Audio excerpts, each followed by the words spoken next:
So dati nagsisilaki ang tripod ang ginagamit para makakuha ka ng mga picture ngayon.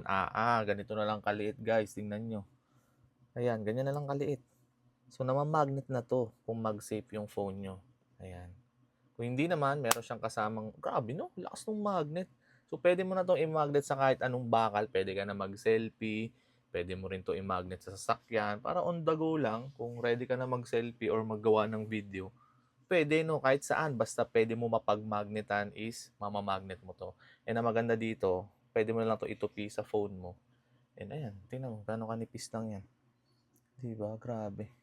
And then, pwede mo rin tong gawing phone na ano, yan, para hindi malaglag yung phone mo. Kung nagpo-phone kayo sa daan, sa kalsada, or anything. Pwede rin tong gawing phone stand. Kung manonood kayo ng movie, or ilalapag mo siya sa sahig, or sa lamesa, pwede.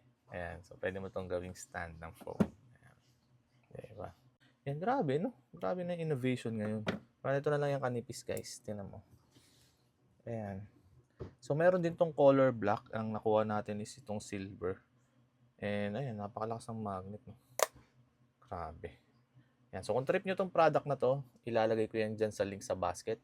Pwede na kayo mag-check out. Salamat!